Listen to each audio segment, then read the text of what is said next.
Number 4 is the best Sean Connery James Bond film that doesn't star Sean Connery.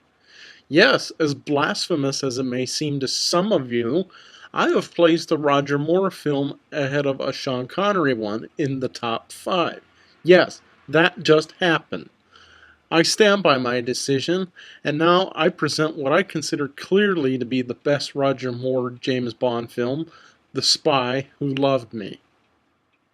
No, not me, but... Uh, uh, Nobody does it half as good as you. Baby, you're the best. in the film, 2 submarines disappear. One Soviet and one British. Both countries send agents to investigate.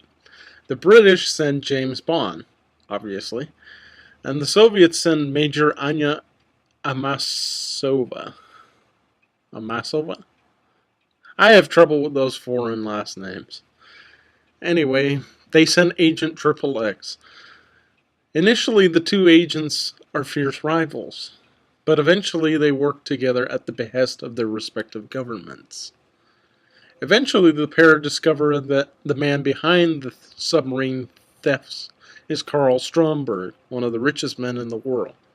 His plan is to use the nuclear missiles on board the submarines that he has stolen to destroy New York City and Moscow, thereby igniting World War III and giving mankind a fresh start beneath the sea. This does not sit well with Bond, who leads the combined forces of the British, Soviet, and American crews of the captured submarines in a revolt against Stromberg. After destroying the missiles, Bond invades Stromberg's ocean palace. Then Bond brutally kills Stromberg, rescues Anya, and saves the world once again. Roger Moore is at his best here. Even if he does seem more like Sean Connery's Bond than his own here, I still think he does a great job. I am shocked at how brutally he kills Stromberg. I mean, look at this. You shot your boat, Stromberg. Now it's my turn.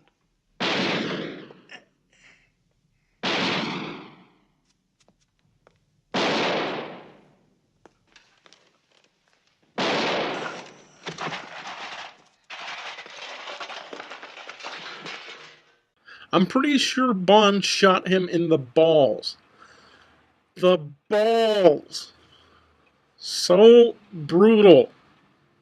I also like that the Bond girl here is there to do something besides being hot.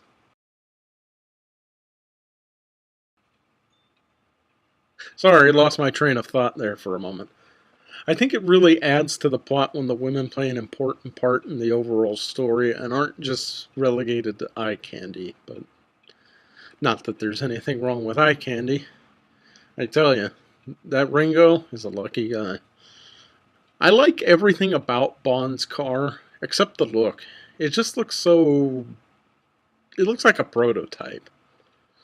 I think it'd look much better in For Your Eyes Only, you know, with the paint job and everything, but I do like that it becomes a submarine. It's a very Connery-esque car. And I can't go without mentioning Jaws. He's such a classic Bond villain, and he's a hell of a lot less goofy than in his next appearance. And that is definitely a good thing. I only have a small quibble with the film. I think the part of the film that takes place inside Stromberg's tanker goes on a little too long. It just seems to drag the film down a bit in the middle. Even once the big battle starts, it seems to go on for a while. I know, it's a small issue, but it's the only one I really have.